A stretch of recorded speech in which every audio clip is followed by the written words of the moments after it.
Odd Conduit Media. The Sandman Unlocked.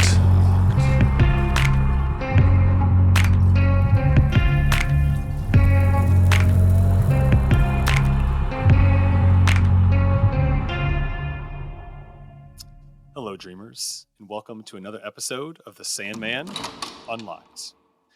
I'm one of your co-hosts, Ben, and I'm thrilled you're joining us for our breakdown of The Sandman Episode 10, Lost Hearts. I'm joined by three co-hosts, Ashley, Salutations. Sean, What up? and Bex. Greetings. On each TV Deep Dive, we'll be working our way through 4 sections as usual. First, we will summarize the week's episode, and then we'll provide our hot takes. After that, we get into our scene-by-scene breakdown, and we will wrap up by offering final thoughts. Ben, over to you for the summary. Thank you, Sean. So this is what originally was the final episode of the season until they came in about, a few weeks or a month late and dropped in a bonus 11th episode. But for all intents and purposes, this ends our current story for Morpheus. And so in this episode, we have the culmination of all the different people coming together and resolving the issue of Rose being the dream vortex. And so what ends up happening is the first part of the episode, we have Rose and Jed. They're still at the hotel. They are talking to the Corinthian. The Corinthian is trying to convince Rose to definitely take over the dreaming and destroy everything so that way the Corinthian will be free. Dream's also there trying to convince Rose that she has to die to save humanity, which are those are two difficult choices to have to make between dying and not dying. And so we're going to see Rose struggle with that and talk to different people throughout the rest of the episode to get an idea of, which way she should go. Dream and the Corinthian finally have their standoff via talking as what has happened. Although the Corinthian does get a good shot into the hand of Dream at one point, which very much surprised Morpheus. But in the end, he was able to uncreate the Corinthian, but not before the Corinthian got a couple good jabs into him about how he feels about humanity. And we finally got to see the teeth for eyes that at least Ashley, Sean, and I knew were coming. And I'm really excited to hear how Bex felt about that later on once we get there. Once we move out of the hotel, Rose and Jed head to the hospital where Lyta is having her baby. We are also joined there by Hal, Ken, Barbie, Chantel, and Zelda. After Rose leaves the hospital and decides she's finally going to go to sleep and confront the Dream King, the vortex part of her literally comes into the dreaming and starts ripping apart the dreams of her friends. This leads to the inevitable talk down that Morpheus and Rose must have as he tries to convince her to let Dream destroy her to save humanity. But at the last minute, Unity Kincaid shows up and lets Morpheus know that she was actually supposed to be the Dream Vortex.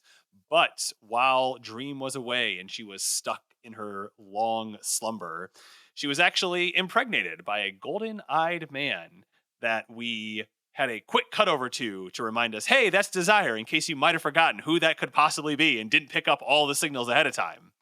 Rose then pulls out a heart-shaped piece of glass from inside of her, which is causing her to be the vortex, gives it to her great-grandmother Unity, who accepts it and sacrifices herself so that Rose may live, and ends the dream vortex for this age. Things then wrap up quite nicely with Rose and Jed heading back to New York alongside with Hal, her house sitter, who is still alive. It was nice to see that. And Lyta and the yet-to-be-named baby boy seemingly having a great time in New York. Dream seems to have wrapped up things nicely after threatening Desire that if they were to ever interfere, he would forget that they were family. And lastly, we're taken back to hell, where we are met with Azazel letting Lucifer know that the generals of hell are essentially demanding that Lucifer allow them to go and take on Dream in the dreaming. And with the summary out of the way, we slide over into hot takes. Ashley, what do you want to start with this week? Okay, so I honestly expected there to be a larger showdown between the Corinthian and Morpheus. Like, I just thought it was going to be a little more dynamic, especially when we got to stabbing. So when that didn't culminate into anything much but a stern talking to, I was a little bummed. Biases aside, truly, just a little bummed. Frankly, but I did like the commentary on humanity and exploration of that. What I am living for that I wasn't anticipating was this steadily building tension between Barbie and Ken. After the first couple times we got it this season, I started paying attention, but this episode in particular, it just felt like they were like, hey, remember these two. They're going to come up again. So I just enjoyed that a lot because it was subtle but persistent. Yeah, I feel like I do want to see more Barbie after that. I feel like that was a great performance. It's like she has a lot of like charisma. It's going to be exciting if hopefully we get to explore her story more. Yeah. Well, Sean, why don't you just keep rolling there? Okay, yeah, sure. Start off with a couple things I really liked. I think in general, the special effects are pretty great, pretty consistently throughout the show. It's been a real highlight to see what they've done there and how they've visually represented, at times, some pretty abstract things. I thought when Fiddler's Green transformed from a person into a place, that was gorgeous. I loved seeing that. Mm-hmm. Absolutely. Is very touching and just kind of beautifully like captured the magic of that experience. And that they were there in Fiddler's Green. Like, that's what empty Fiddler's Green looks like. I thought that was really cool. Yeah, definitely. I also really liked the way they had sort of the actual vortex, like sucking in Hal and Zelda and Chantel and Jed and all that. You know, in the comic book, that's really represented very abstractly. Like, you see that as a sort of double page spread, and you see Rose in the center of it, and there's sort of a swirling clouds around, and then you get separate panels with all of the housemates. And I thought they did a great job of translating that. Also loved the collectors leaving the hotel. That was like creepy, and you know, with the gunshot to the side and things like that. It was like that was a exciting moment, I think. And of course, Dream and Desire on screen together. They have such great chemistry that that scene was just wonderful. So, how many people do you think will dress up in that costume for Halloween this year or next year? Ooh, we should hope plenty, right? That would bode well for us, yeah. The future of the series, yeah. Did you see the nod towards the furry, Sean? I know you were concerned about that last week. I did. Yeah, you were really concerned about it. And everything. You were concerned, so. Okay. Well, I was. Let's not overstate my interest in that particular aspect of the character. It's pretty minor. I'm not personally invested in this in any way, but, you know, God love you if you are. I hope that did it for you, but... all right. But yeah, okay. So on to my inevitable spicy take. You know, we talked last week when we were talking about the comic about kind of what I think the Doll's House, the storyline is about. It's about growing up, about intimacy, relationships, boundaries, control, and learning to navigate all of that. And ultimately, I have to say, I feel like the show flattened that out very much. There just wasn't that central theme that was explored in all these different ways as there was in the comic. And the most heartbreaking part of it to me is that I think they must have thought they were making Rose a more compelling character by making her like proactive and capable and determined and intelligent, powerful, caring, open, all these things. And comic Rose is like none of those things when we met her. But that's okay because, you know, in stories, characters generally like grow and change based on the experiences they have. And unfortunately, this Rose kind of doesn't. She's all of those things when the story starts, and she's all of those same things when the story ends. I'm trying to kind of think, like, what is the arc of Rose's character? I suppose she, like, learns to trust herself, I guess. But the real change that happens isn't with Rose at all. It's with Morpheus. Morpheus is the one who learns to open up a bit, to accept help from others, to be less rigid in his outlook. So, what bums me out is that, like, in the ways that are important to me, they did, I think, a real disservice to Rose's character by taking her story and making it all about the Sandman. Great. Thanks, Sean. Bex. Well, mine will not be as beautifully thorough as Sean's look into Rose's character. My hot take is I could not buy, and maybe this is just like what I grew up knowing or learning or conceptualizing, but how is there any sort of functional hierarchy in hell? Like, I appreciate that Lucifer says, like, oh, you guys stopped arguing long enough to actually meet. But I was like, Lords of Hell? In what world do they have, like, some sort of government or hierarchy system that is consistent? That was just, like, the one thing. I love the way that Azazel, I always called him Azazel, but I guess it's Azazel. So did I, yeah. Right? Yeah. That's on Supernatural, which I'm outing myself, but I really liked the way he looked. But I think that whole scene for me, which I will get into, I know, but that whole last scene with Lucifer, it just didn't hit the way that it did with, like, Desire. Like, the scene with Desire and Dream, I feel like gave me so much more foreboding and anxiety, rather than when we cut to hell and Lucifer's, like, stewing in hell, and I was like, I'm gonna get him and I'm gonna get God, and I'm like, I don't know that I really believe that. So I don't know. I feel like the sting wasn't quite there, which sucks because I love that actress, and I think she does an incredible job, like, in all the other scenes that she does, and I don't want to blame her for it, or I don't know if it's just the way that it was written or whatnot, but I was frustrated by that. But it's just fascinating that there's Lords of Hell. That's really what I thought. It really stuck out to me. I was like, oh, I'd imagine it'd just be like pure chaos and anarchy. So I thought that was interesting.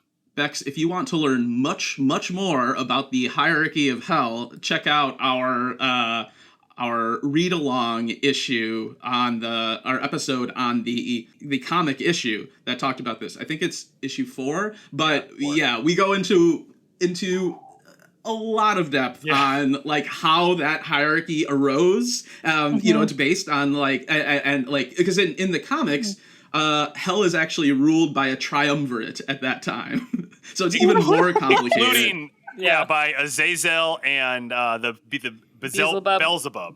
Yes. That's so spicy. Yeah. Okay. Yeah, it's really, right. And that's like DC canon at that time. That's what's happening in hell. So that's what Neil Gaiman had to work with in the comic. It's trippy. It's good. Yeah. It's good. That's really interesting. I'm going to have to, I do want to say I started listening to the watch along episodes where you guys are referencing the books, but then I was like, oh wait, no, I want to, like, read these. I don't know. I felt like I was spoiling things even though I have already watched a show, but I just want to preface that. No worries.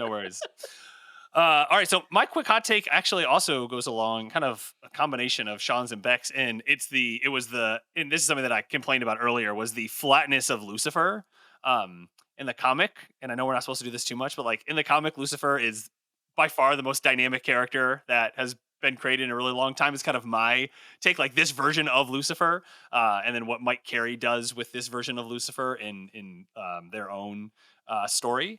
And I'm just so I guess we're gonna get more in season 2 of Lucifer, which is great, and I hope they just kind of start to, like, round out a lot more of it. But I thought that they nailed the visual for Azazel. I know, Sean, you were nervous if I guess they probably couldn't have done it. And it's just like, yeah, that makes sense because that's but there's a whole lot of, like, CPU usage going into making those teeth look really good. And I was very impressed. I saw it and I still don't know if I think it looks silly or good. I haven't landed there yet. Fair enough. Yeah. But okay, that'll go into my consideration. There you go. All right. So let's take a look at our first scene in our scene by scene breakdown. The Corinthian and Rose have a chat about what is, quote, best for Rose, end quotes. He then leaves to give the keynote presentation to the other collectors. During that, he is interrupted by Morpheus. They start to have a conversation, and the Corinthian stabs Dream. A short start here to our breakdown. Ashley, you're up first. Yeah, I was honestly at first a little surprised when the Corinthians like, your choice. I'll tell you what, I'll give you both keys to the room. You can make your decision. But then I was thinking about it, and I realized he's never really been told no by a human before. Like, people kind of just always go along with what he wants because he's so charming. So I think there's still a part of him that just kind of assumed that Rose and Jed would be like, yeah, okay, handsome man, we'll go with you. So the fact that that's not the case, I frankly kind of enjoyed, because I always love when people usurp authority. So it was just kind of an amusing scene where I was first like, wait, how are you making this so easy for them? And then realized that, there was more to it. And I thought that entrapping them in a series of dream sequences that she was just going to progressively link together was really fun. I just kind of wish that had carried on a little longer rather than just showing 3 of them and then putting them in the middle. I wish there had been some sort of like haunted house of horrors type, like serial killer maze or labyrinth or something that they had. I expected it to be more dynamic than it was. So I felt like the setup was awesome, but then the follow through was a little bland for my taste. I did love the Corinthian speech in delivery, and I thought that set up to then Morpheus's entrance was very cool and kind of what I pictured. But then again, setting up for this big conflict, and then once they finally meet, it was just kind of like a stern talking to, and the most shocking part about it was when the Corinthian stabbed his hand. And so it's like, okay, what's going to happen now? Is this going to get more physical than it is? And then it didn't really. It was just kind of a disappointing sort of like, I wanted to see what it would like to be human. Okay, well, you're dust now, bye. So then the most exciting part about his exit, the Corinthians' exit, was him turning into a 3-mouth skull, little pocket skull, I was like, oh, cute. You're cute even in death. So it was just, again, a lot of like really great setup in my opinion, but then the follow through, the actual like finale of those conflicts was just kind of a letdown to me. Bex, did you know the teeth for eyes were coming? Don't we? Well, we see him with the social worker. He snacks on them. But we see from his perspective, right? Right. Yeah. And honestly, I just was hoping that he had teeth eyes, I think, in that episode, because the idea of him just eating eyes in his regular mouth was terrifying to me. So I just chose my own narrative to be like, oh, maybe he's like, because I at first thought that he didn't have eyes and that he could just like put the eyes of those who he kills in his sockets and then use them to like see or like see their experience or their memories or whatever. So then when I heard like crunch, I was like, okay, we're just going to believe he's that. Just snacking on some cuties. Yeah. Oh my gosh. So, well, you're not far off. I love that the idea of him eating people's eyes through his little eye mouths is more palatable to you than eating eyes through the normal mouth, the way we would normally eat eyes. Well, if he's snacking on eyeballs in his normal mouth, that makes him too much of a guy. It's just like a guy eating eyeballs. If he's got 3 mouths, then it's like, okay, well, he's a monster. What do you expect? He's a monster. He's got purpose. He's got purpose if he's eating it what like else with are you his gonna little do with 3 mouths. But seeing it was horrific. I did not enjoy that at all. There was some sort of uncanny valley experience that really set me off. I was like, no, I don't like it. So that was definitely a sight to behold, for sure. I wrote in my notes that something about the scene feels weird, though I'm not quite sure what. And I think, Ashley, you might have hit on what it was. But I also agree that the setup was really cool there. Like, Rose goes to sleep, it enters into all the serial killer's dreams. I also really liked Corinthian giving a speech, and he encourages everyone to close their eyes, and that's like Dream's entrance. I thought that was a clever way to make it happen. In the comic, they also just sort of like freeze in place, basically. You get that sense. But in this one, it happens in this very natural way that I appreciated. I feel like the Corinthians' speech to the group was pretty comic accurate, but I don't think any of those collectors came off as cool as Corey would be describing them. Like, you never really feel any kind of way about Nimrod or Funland. You don't get this sort of like Hannibal Lecter vibe, like, where they're like sort of dashing and charming and clever, but also like murderous, which seemed to be kind of how he was explaining it, but they're really not that. So my thinking from seeing that was that, Corinthian's just kind of like gassing them up and manipulating them because he's in it for the glory, likes the adulation, wants to kind of spread his murder gospel far and wide, and is using them to do that. But then, you hear his speech to Morpheus a little later on, and it seems like he genuinely does admire humans. And then you're kind of like, well, why are you murdering them all the time then? Like, stop doing that.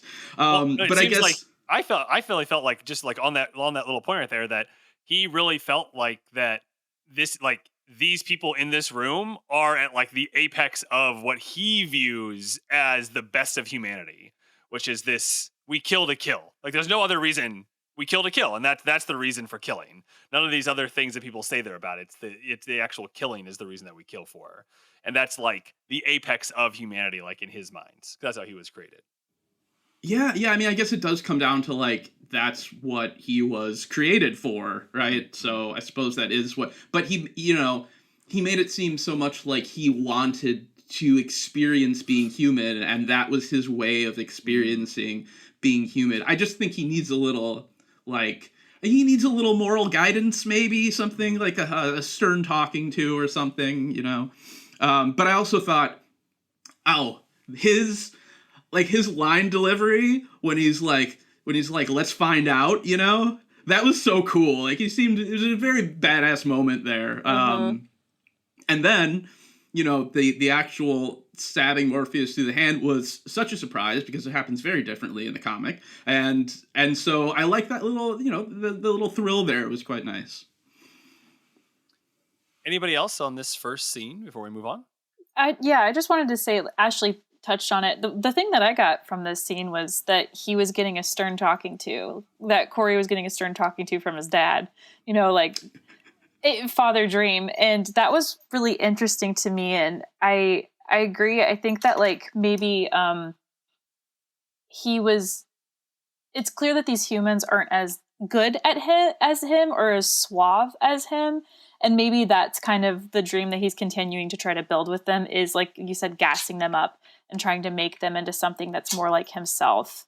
I found that conversation with him and Morpheus really interesting. And that when he talks about how, nightmares are supposed to show you what you should never try and be or try to do, and how he's just really inversing that, like, in his creator role. I really like their conversation, but it did seem like a weird build up and then let down.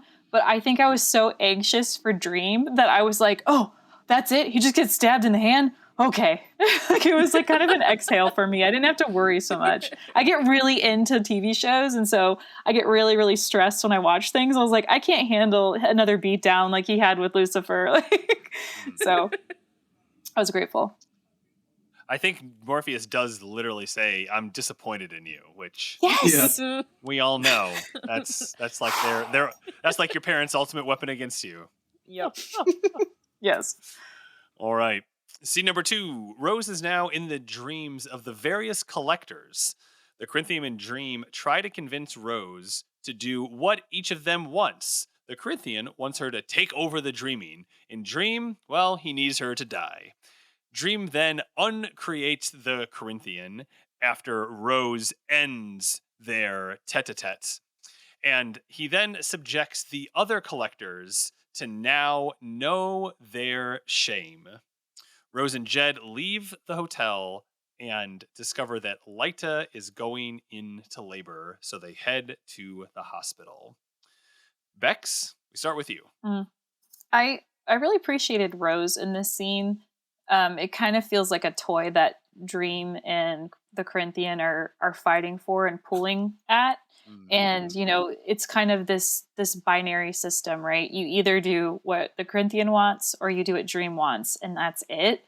And Rose is not about that. Like, she doesn't know that there's really another way out, but she's like, no, like, I don't want to die, but I also don't want to, you know, bow to somebody's whim and do something. So I appreciate it. And I feel like that is where that's where I see her growth the most, is in that decision making, where she hasn't quite figured out what she's going to do. But in that moment, she just calls it, she's just like, no, time out. Like, I'm not getting in between this. And I really appreciated kind of that ability to zoom out. I feel like when I'm in between an argument or there's something going on, I'm so in it that I don't think of like something outside. But she really does. She takes a step back and kind of reconsiders and being like, okay, well, like, how are these the only two things going on? So I liked that aspect of that scene. And then the scene with the admonishment of the serial killers was really, really powerful, I think. And then that following was like intense. I definitely like looked away for a couple of parts, but I thought that was really interesting. Sean, let's zoom back in there a bit more on Rose. A very different Rose than we get in the comic. Much more action-oriented, much more decisive, like much more I'm taking control of things. But I know you kind of you missed some of the Rose from the comic. Yeah, I miss the Rose from the comic, and I understand what Beck's saying, and that's kind of the thing that I had to grasp onto as well, because that's been the one kind of character development that she's had. You know, previously she has expressed a lot of uncertainty. You know, she's talking to Fiddler's Green earlier and saying like, oh, you know, what if Jed doesn't like me and things like that. Like, and then when the social worker is talking to her and is saying like, you know, can you handle this responsibility of like basically being, you know, becoming the legal guardian of your brother, and she can't respond to that in that moment. And here she kind of takes control of the situation and kind of trusts in her feeling there, which, you know, is nice. I don't think there's as much like depth to it and complexity as there is in the comic, but that is a moment of growth that counts there. Other than that, I feel like, well, okay, like Lyta's back now, and it feels like she Looking always fabulous. just has to. Looking fabulous. Yeah, she always just has to pop in like every few minutes and be like, "Remember me? Okay, I'm doing the thing now. I'm still in this, right?"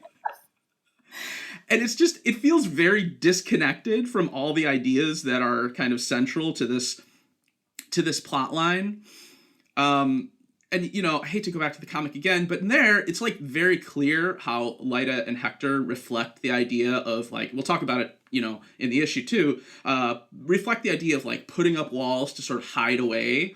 And in a sense, they sort of mirror the Morpheus and Nada dynamic of the Tales in the Sand issue. It just goes a different way, you know, like Morpheus wants to live in this like fantasy world where it's him and Nada and all is well, but Nada has the strength of character to be like, no, man, that's messed up. I'm not going to do this.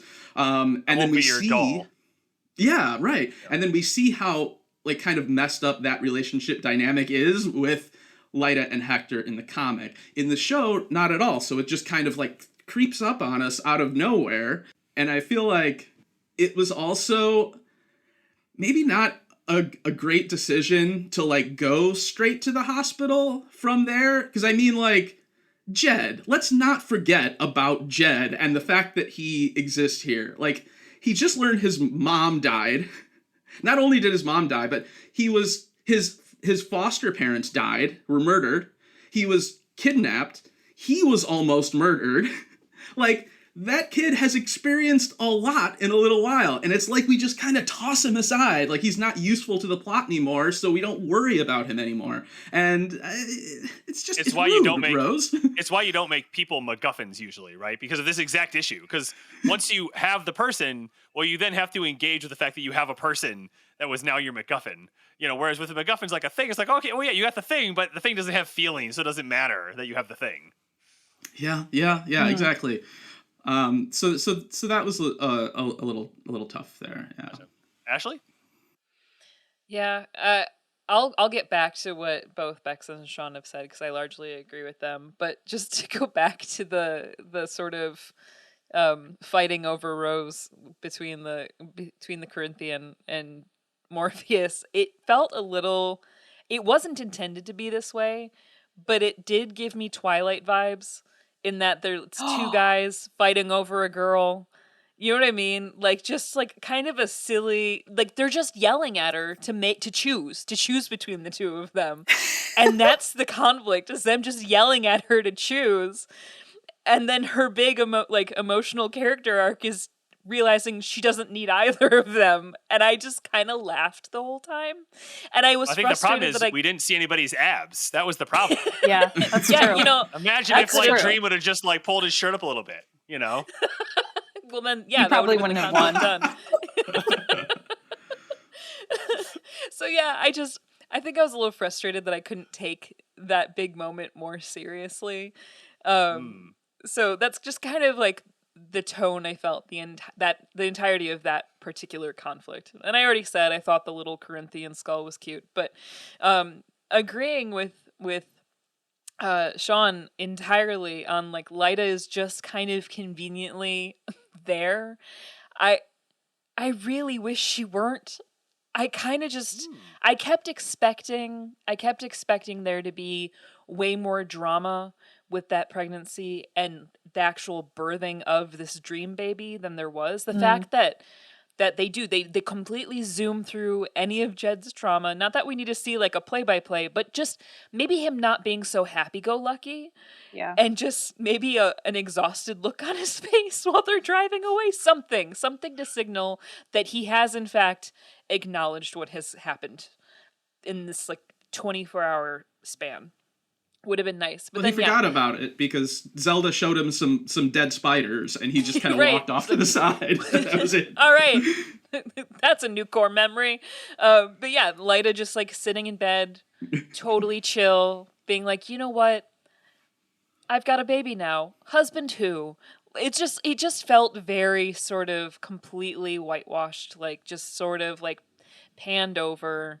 Like there was some sort of montage of beautiful, happy family in Dreamland. I don't know.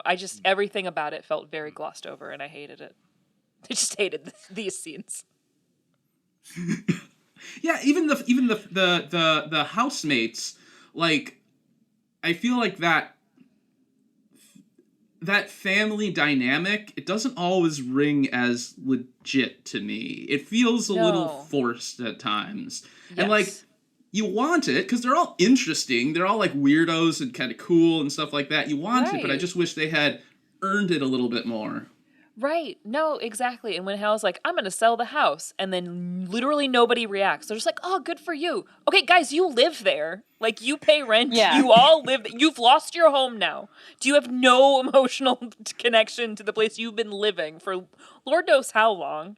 And, yeah, like one of your housemates has gone home and now we don't know where that is. No reactions to that as well. Like, it just felt very silly. So, like, really, when it came to the hospital waiting room, the only part that compelled me was Ken and Barbie. I was like, ooh, trouble's brewing.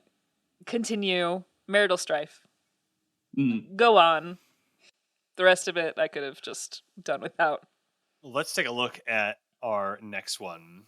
So Rose arrives at the hospital and joins Zelda, Chantel, Hal, Barbie, and Ken as they wait for Lyta's baby. Rose and Lyta talk about what she should do: allow herself to be destroyed to save humanity, or bring it all crashing down. Sean, got a short one here for you. Well, okay, so we've kind of talked about Lyta and her role here. We're definitely an anti-Lyta podcast. We got that covered. Yeah, because the thing is... Oh, here we go. The thing is... Let's move past the line, I'm afraid that tonight when I fall asleep, Dream's gonna kill me. Let's move past that, okay? That's okay. But then, like, out of nowhere, Lyta is like, oh, you should definitely kill him. Like, that's her first suggestion. Where did that come from? Like, I get that she might want Dream dead, even, because he kind of killed her husband in front of her, but nothing and about... to steal her baby. And threatened to steal her baby. But nothing about her performance or like the direction of the scene, like the music, the camera, the lighting, indicate that she has this need for revenge, or that she would try to manipulate Rose into being the instrument of her revenge. I'm kind of like just adding that in there from my own take, but she is just saying, go fight and kill the dream god, you know? Like, which is it's a hard thing for me to get past. I thought that was in line with her character based on everything we've seen from her, where she's very obstinate and very much like, how do I, you killed my family, you're going to steal my baby, you definitely need to die. She's already seen that, Rose has said that, you're not going to hurt my friends, and was able to be the one in control of ending the dream. So I didn't think it was too far away to get Lyta to be like, obviously Lyta is going to say you should take over the dreaming. I didn't find it much of a stretch. Anybody else want to jump in? I think Lyta just got her epidural. I think that she's gotten drugs. I think she's like, yeah, man, I'm about to have this baby. Just kill him. Like, I don't even care. Because she doesn't even really beat to think about the fact of what Rose said. Like, I don't want the world to implode, so Dream's going to kill me, but I don't really want that either. She's like, nah, just kill him. It's fair is fair. I think she's a little bit out of the game, and she's in her own little world. Yeah, like no consideration of the consequences, potential consequences to that. Like what happens when you kill one of the endless, and then like what will Rose's position be after that? How is she supposed to deal with being the center of the dreaming and any of the potential consequences from that? There's just a lot to think about before you get to like encouraging your dear friend to murder someone, And I say this in the gentlest way, but I think Lyta's very selfish. Because she's absolutely. had this. Don't be gentle about traumatic that. She is. She is like, and I know that it's a traumatic experience to have like dream baby, right, and then that be real baby. But yeah, it's like she's not interested in Jed. She doesn't really care what Rose is saying. She's just like, oh, will this affect whether or not this guy can take my baby? Yeah, go ahead and just off him. Right, right. I just wish there was some attention paid to that moment. Does she sit there and think about what she's about to say and how kind of horrible that is? There's no going back from like saying you should kill this person. Like, I've never said that, but I presume that there's something in you that changes when you say that. And I just wish a little bit of attention had been paid to that. Ashley, what do you got for the scene? Yeah, I agree with both of you. I can't stand Lyta, and I would have thought that even drugged, she would have been more concerned about losing yet another person in her life, especially somebody she considers so precious to her. So the fact that she's just so zen about everything is really, to me, it's poor writing. I really dislike everything about the way she's coming off here. Apart from that, the one thing that really stood out to me that made me laugh considerably was Chantal's mention of Zelda's homily about footprints in the sand, that really ridiculous hokey poem.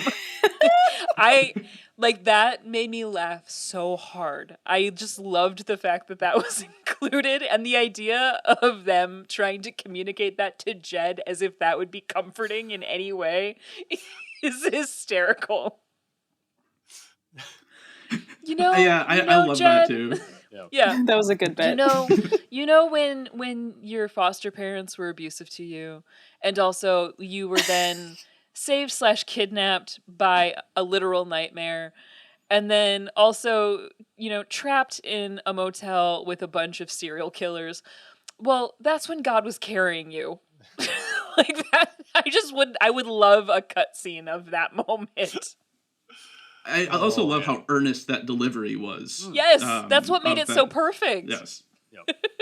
All right, well, we're going to go down to the beach and count our own footprints, and we'll be right back.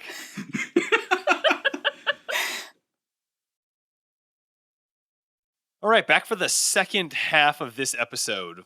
Rose is back in the dreaming, and her housemates' dreams begin to bleed into one another's. Then a literal vortex appears and starts to destroy their dreams. Rose is transported to a barren wasteland where Morpheus awaits. At the same time, Unity Kincaid meets with Lucienne in her library to try and find the book of her life if she hadn't ever fallen asleep. Gilbert, aka Fiddler's Green, arrives and attempts to sacrifice himself for Rose. But sadly, it doesn't work that way, and instead, he transports himself back into Fiddler's Green. Dream then begins to uncreate Rose. Ashley, you kick us off this time. I did not know what to expect with how they were going to craft the scenes regarding Rose and the vortex sort of sucking up all of her friends in the dream world. I didn't know how that was going to be animated. And I'm still conflicted as to whether I liked it or not. I didn't dislike it. I didn't think it was poorly done necessarily. I think I was just looking forward to a little more liminal space, oddly, rather than being settled in like a grounded area where it was like a grassy field and like lots of elements of other dreams coming in. I think I was expecting more of a blank space with like odds and ends floating about. I'm not sure. I just expected, I think, as in with other scenes in which there were going to be big climactic moments of different areas coming into conflict, I expected there to be a little more chaos than there was. This, it just was like, oh yeah, there's a portal opening up in the middle and it kind of looks like sand. So I guess that's a continuity thing that works well, in that when they get sucked up into the vortex, it kind of looks like they're dissolving into sand as they get further down. That is neat. But I still feel like I'm trying to talk myself into liking it rather than having instinctually, just out of a gut response to the scene, having liked it. So I guess do with that what you will. I still find Barbie and Ken's conflict funny, especially considering she's in her princess gown, standing next to Martin Tenbones while her husband is just in a car with the nurse. It's just like, again, their dreams are so very different. And even though, again, not to delve into this too much, but in the comics we do see that their dreams are very different, and I like that that's at least consistent in the show, that they're demonstrating that they have very different imaginations and how they use their imaginations. I think that is a good consistent comparison of their characters. I also really surprisingly loved this scene between Unity and Lucienne. I think they have really great scene chemistry, and not much was said. Like, enough was said to move the plot along, but I thought the way they worked off of one another was just, it had energy to it that I wasn't expecting. I just thought it was going to be, yep, there's some exposition, we got to move forward. But I realized I wanted more scene work from them. And, sadly, I don't think we'll ever really get that again. I mean, I could be surprised, but I loved how the two actresses worked together in that scene, and it made it way more emotionally dynamic than I was anticipating. I don't know if you guys felt the same. I hadn't really thought about it, actually, but yeah, I can see that totally. Yeah, I totally picked up on that, Ashley. I just, the only thing that I can think of is just this is just like Black women magic as far as like the actresses go. Sure, they really just I feel like they just vibed really well, and there wasn't a lot said. Yeah, it was just a beautiful scene. I also really love both of those characters a lot. They're two of my favorite, I think, of the series. So it was fun getting to see them interact with each other, because I definitely wasn't expecting that just from like not knowing any of the plot moving forward. So I really, really enjoyed that scene. Yeah, it felt like they were, I guess now looking back on it and hearing your thoughts, it was like these are two women who feel responsible for two other sort of like dream concepts. And so they're both working together now trying to figure out how to safeguard the people they feel like they're in charge of protecting. Yes. And I kind of want like a spin-off series of Lucienne and Unity like solving dream mysteries. Oh my I just gosh, think no, that I would be want that. It's like Supernatural, but for dreams. Exactly. It's great. Just to step back for a moment, does Rose have any sort of plan for what she's gonna do? Like, she knows it's gonna go down when she goes to sleep, but like, she doesn't seem to have prepped at all, you know? Like, I'm thinking like Nancy in Nightmare on Elm Street, you know? When she goes to sleep, first of all, she's taking all those like, they're all taking all those pills to like stay awake and everything, which would kind of make sense for Rose in this situation too. But then when she does go to sleep, she's got a plan for Freddy Krueger. Rose seems to have no plan whatsoever. But I did really like I think I did like the vortex and everyone being sucked in. I liked seeing all their dreams. The dreams were good. There's a very touching moment between Chantal and Zelda, where Zelda is like talking her down from this obsessive like repetition of the same few lines, and she sort of changed it. I thought that was really touching, and I enjoyed that. And man, like Ken busted, man. It's on some level, it's. Is it fair for Ken to get in trouble because of a dream he had? Like, he's not really in control of that, but he's going to pay the price for it, certainly. You know, like, Ken's a bit of a douche, but I feel for him in that sense. Yeah, I think if all the other things with Ken weren't going on, you know, I think maybe that more is like, you know, you're like, oh, I saw your dream last night and you were, you know, receiving oral sex from the nurse that you saw the thing. Be like, you know, but the fact that he was, you know, doing all the other things, I feel like that's why he's in the doghouse. It's not the, Not the actual dream itself. A couple things I think worth noting about this moment. One, the logic of the library, of Lucien's library, changes a little bit from what I was expecting. Because here we have it where the library contains every book that's ever been written and every book that will be written, which raises some interesting philosophical questions there, like how does that work exactly? But in the version I was expecting, the library contains every book that was ever written and every book that was unwritten. Every book that was dreamed never of, written, but never written, yeah. So that's a little shift in the logic there that I find interesting. The other moment was, so largely I liked the Fiddler's Green scene. I like all the Fiddler's Green. I like everything he contributes, except his proposed explanation for the vortex, which I found to be a bit cheesy. He says, when a human is at the center of the dreaming, is it not to remind us that we exist because humans dream, not the other way around? The miracle of humanity itself should always be more vivid to us than any marvels of power. Which kind of sounds nice, but it's a bit empty because, like, dream has to kill that person. So, are you really being reminded of the inherent value and miracle of human life if your next step is to have to kill that person? I don't know. Right. I almost thought it was because like it seemed like Morpheus was actually feeling really bad about the fact that he had to kill Rose.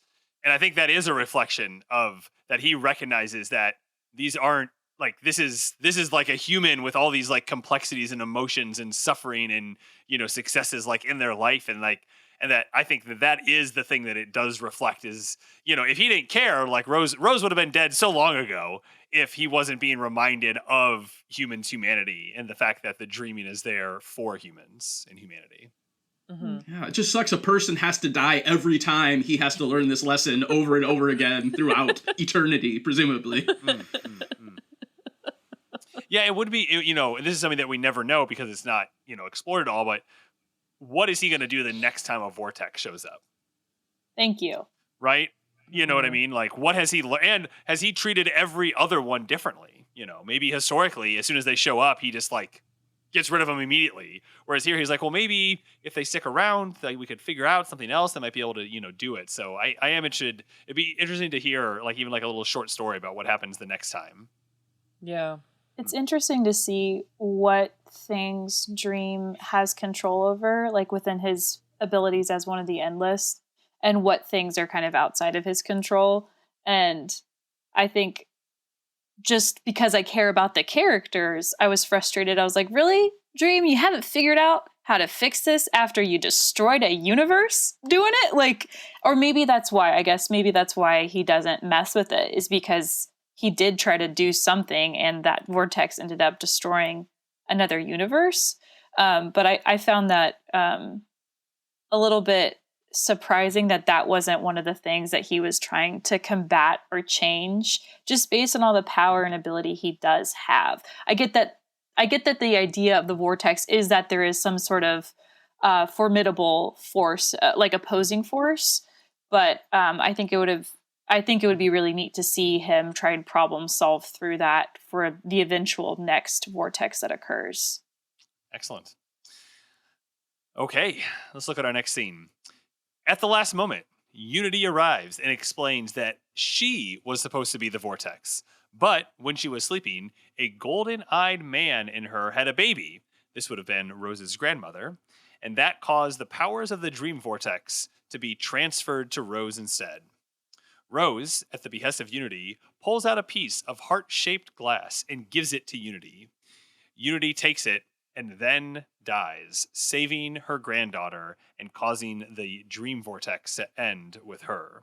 We then learn that the man that fathered Unity's daughter was in fact Desire. Dun dun. Bex, we begin with you.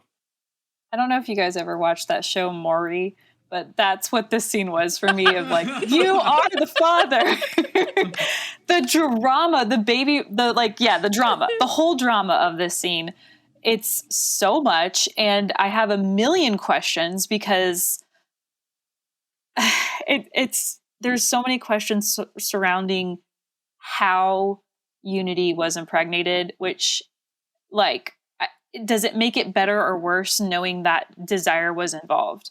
Right? Like, and I don't know anything about Desire. So does this mean that Desire, like, obviously we know that we learn later why Desire was kind of plotting this out, but is Desire capable of, like, having feelings for humans? Like, what are the implications of this reality, I guess, besides, what Desire is trying to plot out? It's almost like, I don't know. It's such a hard subject because there's so many things that are implied by Desire's input and into the situation and kind of orchestrating this. So that's one thing. The other thing that's very different and much lighter is I can't decide whether I love the fact that the heart that Rose makes looks so much like it's from a video game, or if I hate it. And part of me loves it because if I was dreaming, I feel like that's something I would also do, is like, here's like this little like geometric, ridiculous, like, unicorn, fairy, and rainbows heart. But that was also a stylistic choice that I'm on the fence about. But I'd love to hear input from you guys about poor Unity. I feel like, man, she gets the ultimate, like, shaft out of everyone.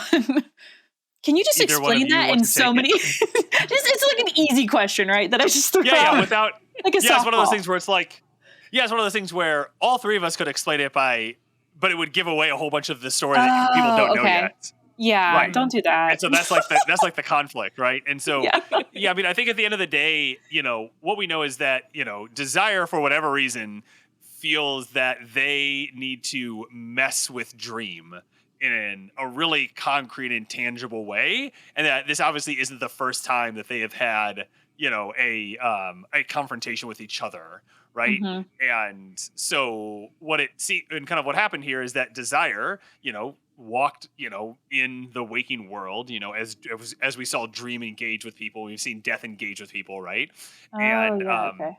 yeah, and during, so when Desire was in like the human world, impregnated, Unity, and she had the baby, and that baby was kind of like hushed up, and this is something you learn in the comics, kind of like hushed up, and they kind of, that's why, while Unity is in London, Rose and her mother are in America because the baby was kind of like sent over to America, right? And so Mm-hmm. you learn a little bit more about that, like in the comic, that kind of like spells that out. But yeah, so that, I mean, the major repercussion is that means that Rose and Jed are both of the Endless family, which that's the thing that it really opens up. I feel like is like, oh, how many? Like, you think you just have like 7 Endless, and it's like, actually, they've been around since the beginning of time, and who knows how many dalliances there have been, and what that might mean for who else is out there in the world. Yeah, like, is it a demigod situation, or is it like, are these? Yeah, there's a lot of implications that I'm curious about with that. Yeah. Yeah. You will learn more, definitely. Definitely. And yes. Yeah. But yeah, that those are some interesting questions. I wish we hadn't have. I mean, Ben mentioned it, but cut to Desire when they were describing that. Like, I just hate being condescended to so much. I mean, just don't do it. Especially It that works a in, show like, especially that a show that is released all at once. Mm-hmm. It's like, Yes. It wasn't like this was like 3 seasons ago that they introduced this character and I have to be reminded of. It's like, nope, like watch that person 4 hours ago, on the show. So, And also, Yeah. Desire has such a specific aesthetic that they are so, like, they're not easy to forget. Yeah. But it's interesting, isn't it, that in this adaptation, it's framed as what Desire must have presumably traveled into the dreaming or something, because Unity has had this experience of like a whole romance, It Right. kind of, she fell in love with Desire, and they had a whole thing in her dream life, which which makes sense to me, because again, it's just hard, it's hard to move past that. If you're framing it as an assault, it's Right. a little tough to move past that, and this kind of softened the blow there in a way that I think it was a clever out for them. Definitely. Definitely. Ashley, did you have anything else on this scene? Yeah, I just really think that Unity is a boss overall. The line, "You're not very bright, are you?" really just, the delivery, the look on her face, everything about it was just chef's kiss. I really... Did you see Lucienne's look when she said that? Lucienne Yes. kind of like smirked and looked off to the side like, "Oh, damn." Yeah. I just really love that. I also love how they handled her death, in that they did show her like real body sort of just collapsing into like a deep, I guess what you would call a deeper sleep in this case, because she's in the dreaming now, but the fact that she kind of settles into the mattress, and then you cut back and she's just like, what happens now? Because she didn't really necessarily experience, an emotional death. I mean, generally speaking, I think Unity's storyline is one of my favorites for this specific reason. The choice she makes, like Beck said, she kind of gets the shaft in the sense of she really didn't live much life. And then when she finally gets to live life and she's doing all these incredible things, she chooses to give that up for the sake of her family. I think that's really beautiful. And the fact that she does, I mean, ultimately end up in a relatively good position having done so, being in Fiddler's Green isn't so bad. So I appreciated this adaptation, I think, most out of anything in this episode. I just thought it was handled well. All right, let's take a look at our final scene. Back in the waking, Rose, Jed, Lyta, her unnamed baby, and Hal all move to New York and live together in Rose's apartment. In the dreaming, Morpheus visits their sibling Desire and threatens them if they interfere in the dreaming again. Morpheus is then on the shores of the dreaming, building a new dream, Galt 2.0, and asks Lucienne to watch over things while he creates. And finally, back in hell, Azazel meets with Lucifer and asks them to send the hordes of hell into the dreaming. Sean, you're up first. Okay, well, there's a lot here, so I might break it up a little bit and jump more back in, later, because there's a lot to talk about with these this collection of scenes. I thought it was Jed bringing back up what the Corinthian told him, and then them using that as the reasoning for not naming the baby. Like, I thought, like this a little. It was a little creepy how it happened, but I thought it was, it was a good way not to get the baby named. So it worked. And when Jed talks about not naming the baby, kind of Lyta gives a look, I don't know how much was actually communicated in that look, just because it's hard to read Lyta, like the actress. But I think overall, as a way to not get the baby named, that worked. And, Zelda talked. It's a Christmas miracle. Zelda talked. Yeah, so interesting. I'll go a little bit further here, and I'll say that I love the whole Desire and Dream scene. I thought that was great. And I'll kick it to one of you so you can talk a little bit more about it, but I thought it was wonderful. Bex, you want to take that scene? No, I think Ashley should. I want to hear her thoughts. All right, Ashley, what do you got? Okay. Yeah, I agree. I think that Morpheus and Desire continue to build on this chemistry. The actors continue to build on this chemistry that is really incredible and fun to watch. I love how physical their conflict is, going up behind Desire and just like wrenching their head back to like get their attention was just so intense. And usually, I'm not like into manhandling anybody, much less your siblings, but in this case I think it was a little warranted considering all the manipulation that happened. And it earns that moment because it's so rare we see Morpheus take any sort of physical action. So that that aggression, that was a great payoff there. Exactly. So if that's the reason why we've been keeping Morpheus from really being more physical in combat or in any sort of conflicts, if this was the payoff, I mean, it feels a little less than I would have preferred, but it still was a really great moment, and I'm willing to kind of lay off if this was the payoff. I'm willing to lay off the gas a bit. But again, Desire's body language in every scene is incredible. Like when they're describing the plot and sort of egging Dream on with regard to, how they crafted things and how long it took Morpheus to figure it out. And the little shimmy they do when they're being chastised is so funny and so perfect. Like, I just kind of giggle the entire time Desire's on screen.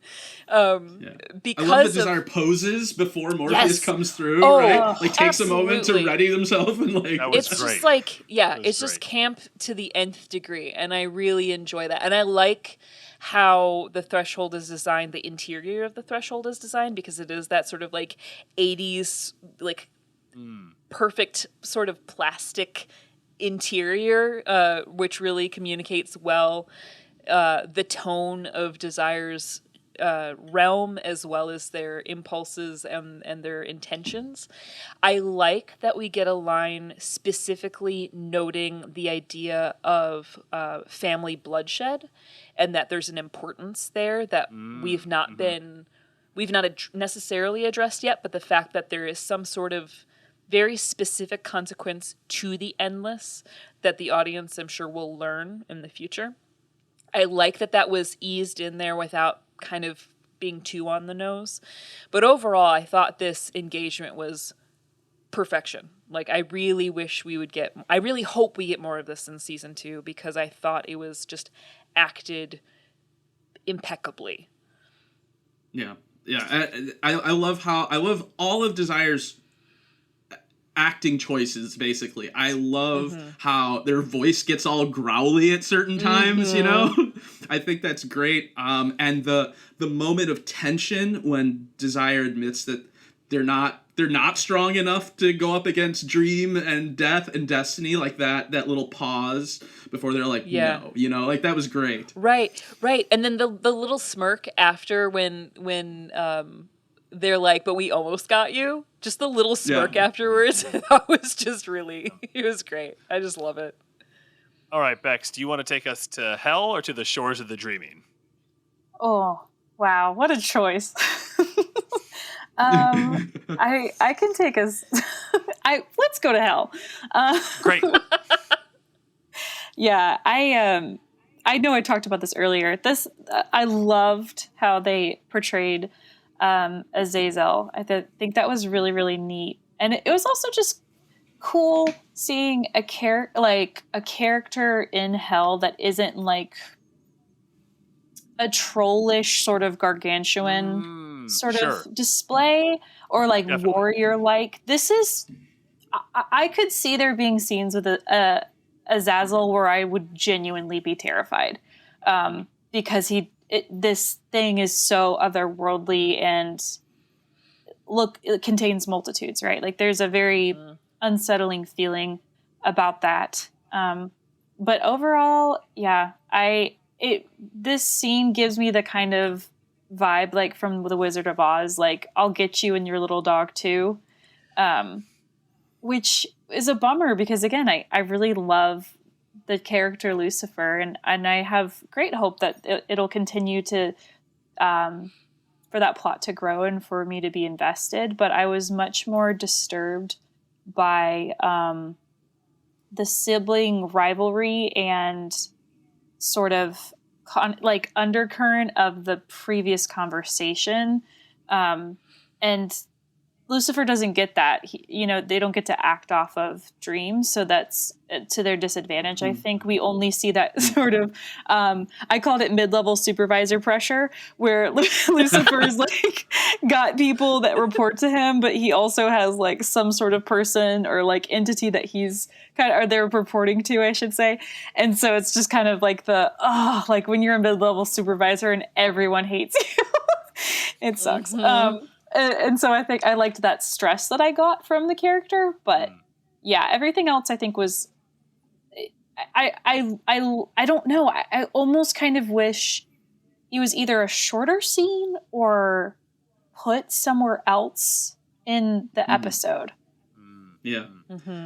Yeah. I think you hit the nail on the head with your feelings about like Lucifer's motivation there, even not necessarily having the source material to contrast it with. Like you got the sense that there's something weird there, and I agree with that. Like that line, like, Mazikeen asks Lucifer what they're gonna do. Lucifer's like, something that will make God absolutely livid and bring Morpheus to his knees. And it just seems like a bit of like a mischievous child, whereas the Lucifer that I'm more used to is so sort of ambiguous in his motivations. He kind of, when he enacts his plan, it almost seems like he's doing it for himself and just taking advantage of an opportunity with Morpheus. So he's like, well, I promised to destroy Morpheus, and I might have, but did I? I don't really care. I'm doing my own thing, So it's just that Lucifer's motivations are a lot more complex and a lot harder to get a handle on in the book, and I think that serves an entity of that magnitude well, to have those complex and ambiguous motivations. Whereas here, it's just kind of laid out for you, right? Because what we learn in like the comics is it's kind of like God. In terms of like power rankings, like God, Lucifer, and then like everybody else is like well below that. Like everybody is scared of Lucifer, no matter who they are, no matter what they are, what entity they are, what being they are. They're like, there's a great part in the comic where he has none of his powers. He is just like a human man, like in quotes, and everybody is still absolutely terrified of him. Even though he just has the power of a man, he has none of his powers whatsoever, and we don't have that quite yet. And I think a lot of it comes down to the fact that they already had Morpheus beat Lucifer once, So you're kind of like, oh well, like we know Morpheus can win. So how can this be an actual like contest? So they're gonna have to do some cleanup work, I think, in season 2 if they're gonna make us really fear like Lucifer. So Agreed. I think they also, this is just like a side note, and it probably doesn't bear nearly as much weight, but I really do think they need to work on the hair and costumes for Lucifer, because that robe looked like it was from Lover's Lane. And there was... It looks comfy as Like- hell. and the hair just looks almost too disheveled, like they're dealing with humidity in hell, as opposed to like every hair being exactly in place, or at least like artfully tousled. When you're trying to get curls just so, and you still see like frizz, it doesn't do much for the, the essence of the character. anybody else on this last scene? I like the fact that Galt gets to become a dream, and I like the fact that we see this dialogue with Morpheus and Galt and Lucienne with regard to changing and allowing Galt to pursue this. I did giggle a little bit at the flight takeoff for the first time. Granted, Galt needs to learn how to fly, and that's fine.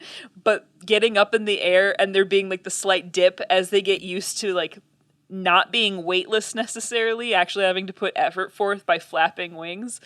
I think the size of the wings made it probably more comical than inspirational, more comical than they wanted to, just because the wings were so much smaller than like what a sort of effortless inspirational flight could have achieved. But overall, I mean, I think it's a nice conclusion to that story thread. The other one, the thing that disturbed me in that scene, or like gave me uneasiness, I should say, is when Dream asks Lucienne if she can hang on to like the shrunken head of the Corinthian. And not that I trust Lucienne, but something about it not being with Dream anymore like leaves me uneasy, and I don't know if that was purposeful or if he was, I don't know, it just kind of made me a little bit weary. Yeah, I think it was just a sort of a gesture of trust, and to kind of indicate that Dream has now, made this move into like just, letting others help him and sort of not being so locked away into himself all the time. Yeah, that makes a lot of sense.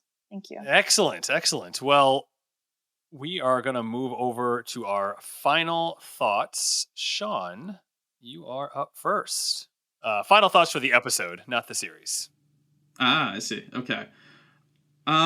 So just to continue off kind of what we're talking about just now, I'd like to get this in, is that the scene on the beach I thought was beautifully realized. I thought it looked great for the most part. Like, I thought it was the nightmares that he was making and things like that looked really cool.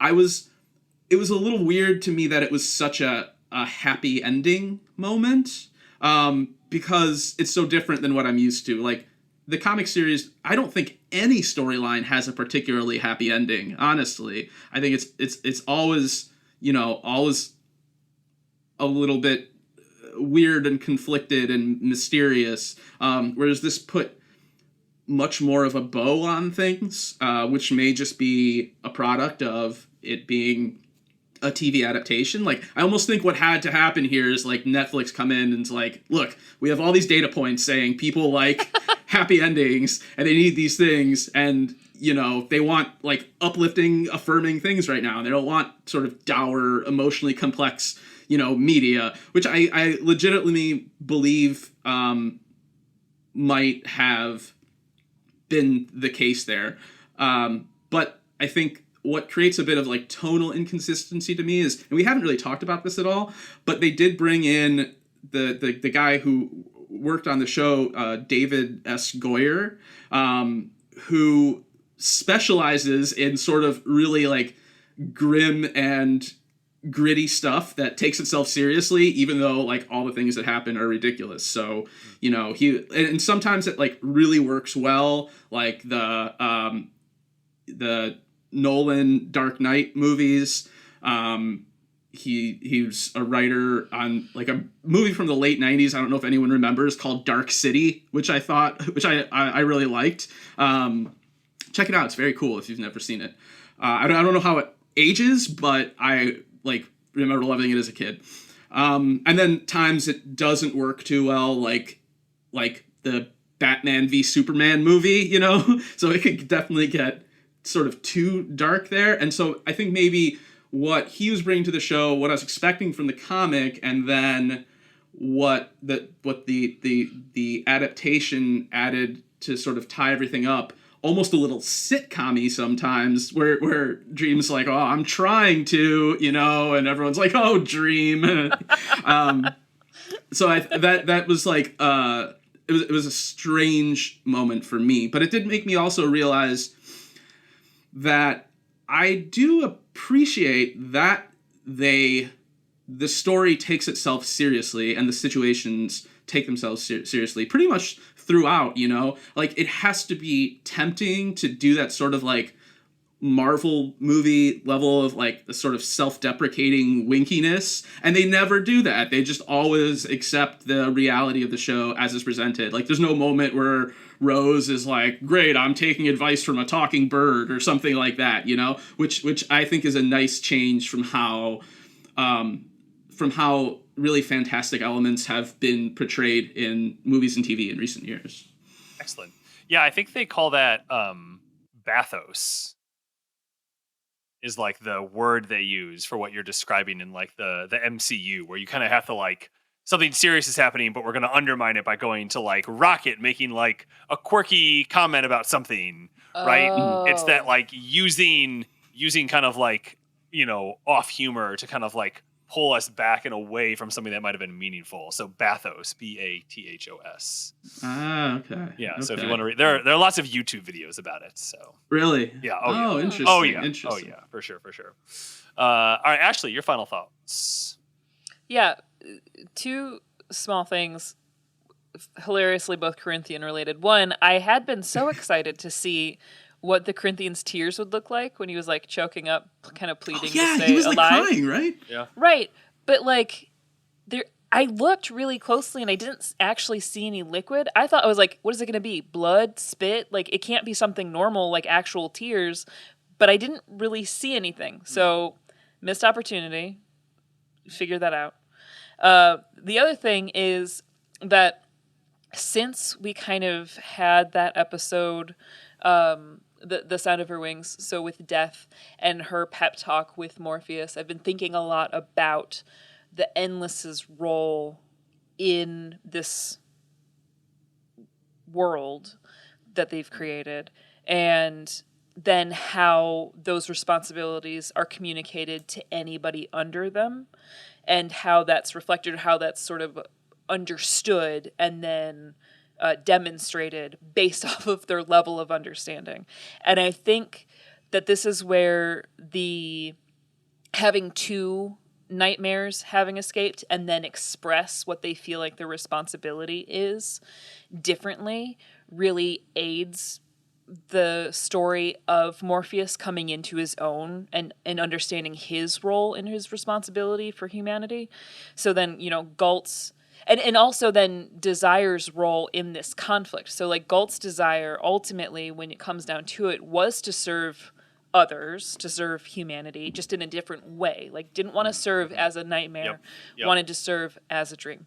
Whereas then the Corinthians' desire was to serve himself, and he had sort of made himself think that he was serving humanity just in that sort of motivational talk he gave. Like, he says that, you know, he wants the collector's dreams to come true. He kind of is trying to like elevate himself into this Morpheus like role by sort of creating these opportunities for what he thinks, as Ben, you said, is the pinnacle of humanity to him, because he doesn't have any other way to sort of process what progress looks like, apart from what he was created to imagine. He couldn't lead us to like the scientific future like that. Right. Like he can't make a whole bunch of Albert Einsteins. Like Right, exactly. But that's what I think is really interesting then with the creation of Galt, being able to see outside of her lived experience and her reality, whereas like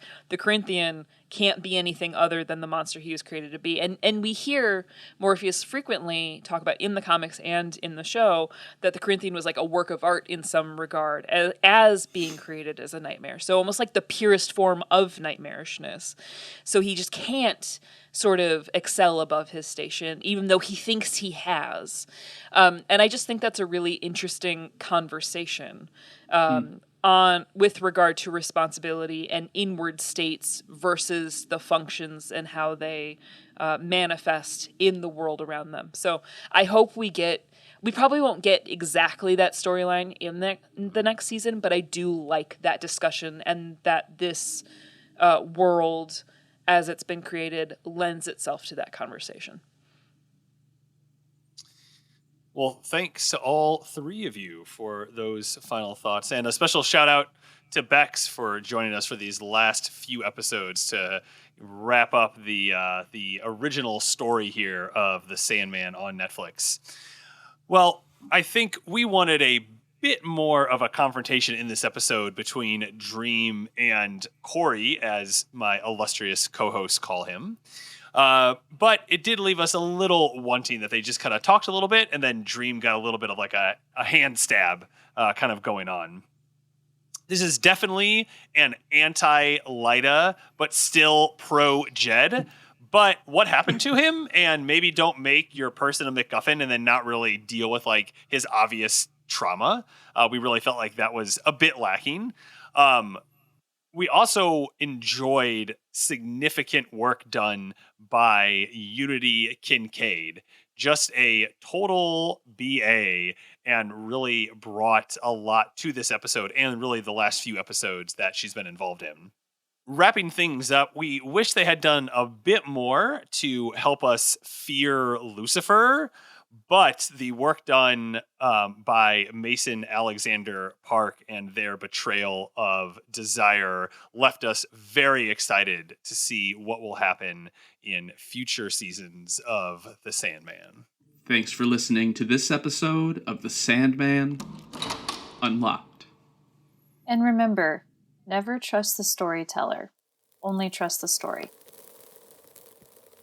Thanks for tuning in to The Sandman Unlocked, an Odd Conduit Media production.